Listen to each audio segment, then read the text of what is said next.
Ryan with Worldwide Auctioneers, continuing our Meet the Team series. Today I'm joined by Patrick Sullivan. Good afternoon, Patrick. How are you doing today, man? Doing good. Good deal. Well, thanks for letting us interrupt. Looks like you were playing with some cars and moving some stuff around here, so thanks for taking a couple moments. But no problem. Why don't you introduce yourself and tell us what it is that you do here for Worldwide?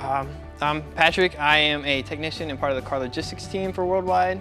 Day to day, I'm looking at just getting everything running. Currently, I'm organizing our beautiful gallery and just setting cars and placing them, getting ready for events this week and making sure everything looks nice. Very cool. So part of the car logistics team, we did talk to Stu a little bit earlier today, and he kind of gave us the rundown of just how broad a spectrum car logistics is. So we're not in auction month right now, right? We just came out of the Labor Day auction. What does your role look like around the auction time? I mean, around auction time, mostly is receiving vehicles. I'm more on the technical side, so I spend a lot of time hands-on, getting everything running, getting familiar with our vehicles. Every car's different, so just make sure everything runs and operates and gets across the block smoothly. For sure. Yep. So, I mean, compared to me, you can tell you're a younger guy, right? So it's not every day that you find younger guys that can still work on carbureted cars and some of the old classics like Packard. So tell us how long you've been at Worldwide, kind of how you came to find us and how this all started. So I went to NASCAR Technical Institute, which is where I got my automotive and my mechanical certification. And that's where you went after Army? Yep, so I went straight from the Army to my tech school. Yeah. Being the motorsport side of the NASCAR, we still operated on carburetors, flow tested, bench tested, because it's about the only cars nowadays that work on carburetors. And then it transitioned to motorcycles and four-wheelers really well because they're still carbureted.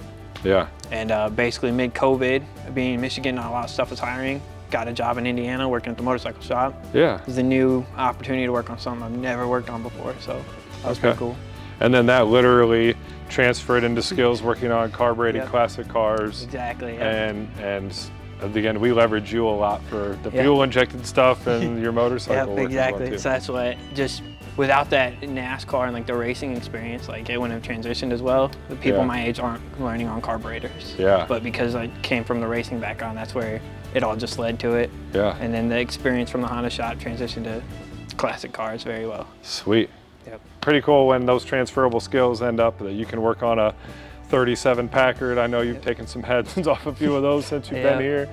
So asking everybody else kind of a couple other questions too as part of this series. You guys have an advantage on the auto logistics team because you get to drive, even if it's just across the block or onto a trailer, lots of cool stuff. Have you had like a super memorable driving experience or a car that you were just blown away by since you've been here? There's been quite a few. It's really tough because they always change. I think I can narrow it down to two that I will never forget driving. Yeah. That'll be that 2021 Ford GT Carbon Series. Yep. Beautiful, high-tech, amazing car. Yeah, we actually got to go pick that up. Some people don't know that. That was pretty wild, It was incredible. And then also knowing the story and everything behind the car, it's just real emotional attachment to all of them. It's great. And then my next favorite's got to be that 1965, the Cornet, Dodge Cornet, the A990 lightweight. Yep.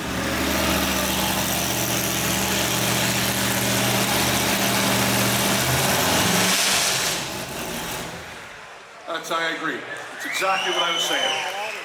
Amazing car. The big block, dual 4-barrel carburetors. Yeah. It's so loud, it's beautiful. Less than a couple hundred of those made, so not very many people. Yeah. Probably not very many people can say the combination of those two cars in the same sentence that they've even seen. Yet had the chance to sit in the driver's seat. So I'll always remember at least those two, and then hopefully a lot more as I continue my career. For sure. So last question, this may be easy, I'm not sure. I'm a pretty big music fan. We've gone on a couple road trips. I think I have a guess, but if you're in the highway driving that 2021 Ford Carbon GT with nobody in the passenger seat to critique your music choices or singing ability, what's your go-to jam or playlist, or what are you listening to? It'll be country all the way. It's country all the way? So lately it's been a lot of Luke Bryan on repeat and just, Ty Childress, Oliver, Anthony, I want to say. There's just a couple different artists over and over. Yep. You're not alone. We had a couple others drop some country names in here. We got a pretty diverse team here, and we got a pretty diverse group of music, and pretty diverse group of cars we get to work with every day. So Patrick, thanks for taking a couple minutes, spend some time with us. Let's get to know you a little better. Yep, no problem.